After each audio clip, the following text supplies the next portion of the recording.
নমস্কার বন্ধুরা, আমার হোম কুকিংয়ে আপনাদের সবাইকে স্বাগত। আজকে আমি চলে এসেছি আবার একটি নতুন রেসিপি নিয়ে।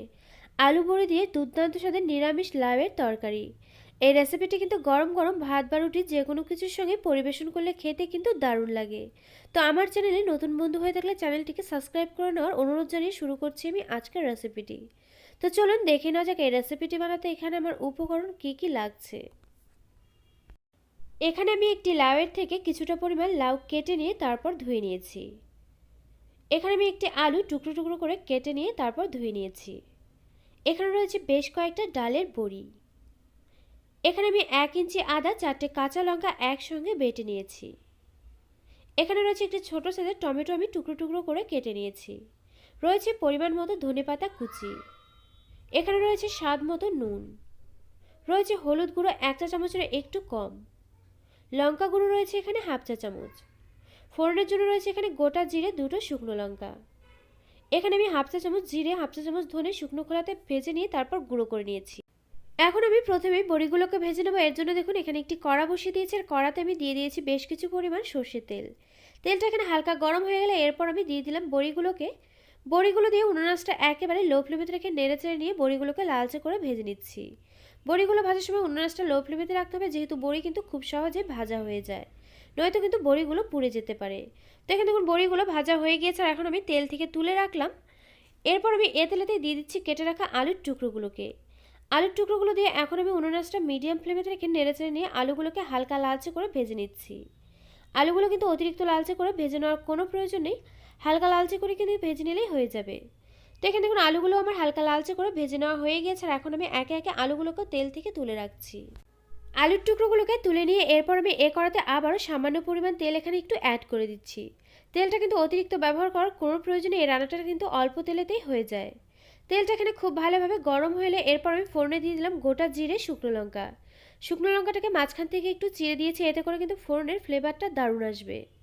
তো এখানে দেখুন ফোড়নটা খুব ভালোভাবে ভাজা হয়ে গেলে এরপর আমি দিয়ে দিলাম এখানে কেটে রাখা টমেটোর টুকরো। এরপর দিয়ে দিচ্ছি এখানে আদা, কাঁচা লঙ্কা বাটা। এগুলো সমস্ত কিছু দেওয়া হয়ে গেলে এখন আমি ফোড়নের সঙ্গে খুব ভালোভাবে একটু নেড়েচেড়ে নিয়ে মিশিয়ে নিচ্ছি। আর এই সময়ও কিন্তু আমি উনুন আঁচটা মিডিয়াম ফ্লেমেতেই রেখেছি। এখানে দেখুন সমস্ত কিছু খুব ভালোভাবে মিশিয়ে নেওয়া হয়ে গেলে এরপর আমি দিয়ে দিলাম হলুদ গুঁড়ো। এরপর দিয়ে দিচ্ছি লঙ্কা গুঁড়ো। এরপর এখানে দিয়ে দিচ্ছি নুন। এরপর দিয়ে দিচ্ছি এখানে ছোট 1 বাটি জল। জল দিয়ে এখন আমি মশলাটাকে খুব ভালোভাবে নেড়েচেড়ে নিয়ে কষিয়ে নিচ্ছি, যতক্ষণ না মশলা থেকে কাঁচা গন্ধটা চলে যাচ্ছে, মশলা থেকে তেল ছাড়তে শুরু করে। আর মশলাটা কিন্তু জল দিয়ে কষিয়ে নিলে মশলাটা কোনোভাবে পুড়ে যাওয়ার সম্ভাবনা থাকবে না। মশলাটা কিন্তু খুব ভালোভাবে কষানো হবে। তো এখানে দেখুন ফিরে এলাম বেশ কিছু সময় পর। এখানে কিন্তু মশলাটা আমার খুব ভালোভাবে কষানো হয়ে গিয়েছে। এরপর আমি এর মধ্যে দিয়ে দিলাম কেটে রাখা লাউয়ের টুকরোগুলোকে। লাউয়ের টুকরোগুলো দিয়ে এখন আমি মাঝে মাঝে এভাবে নেড়েচেড়ে নিয়ে রান্নাটা করে নিচ্ছি 4 থেকে 5 মিনিট মতো।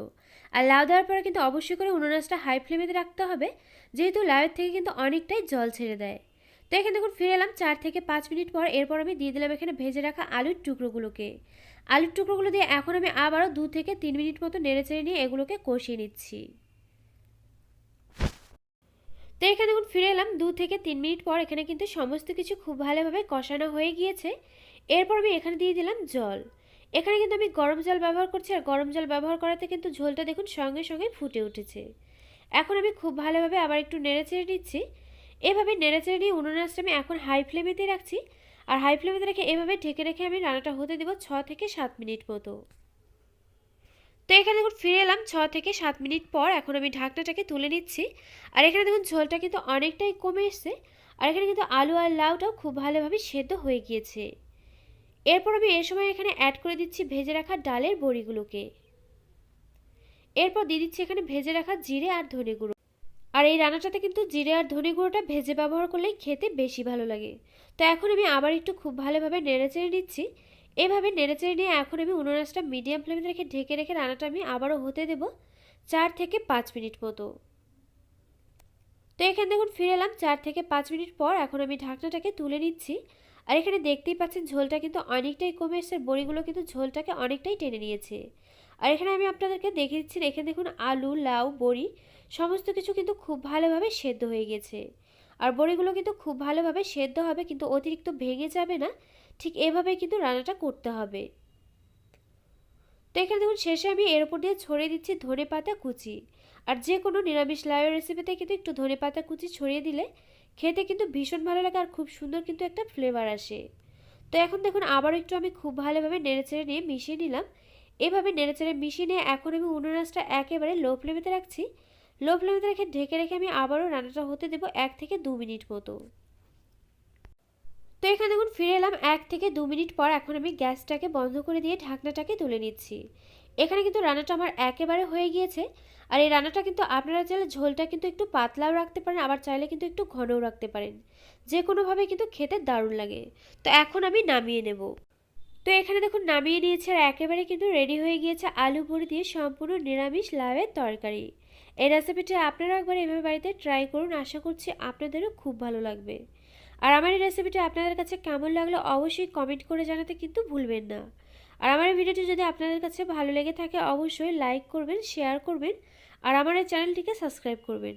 পাশে থাকা বেল আইকন অবশ্যই প্রেস করে দেবেন, এতে করে আমার নিত্য নতুন ভিডিওর আপডেট আপনাদের কাছে পৌঁছে যাবে সবার আগে। তো আজকের মতো ভিডিওটা এ পর্যন্ত, আবারও পরে দেখা হচ্ছে অন্য কোনো নতুন ভিডিওর সঙ্গে।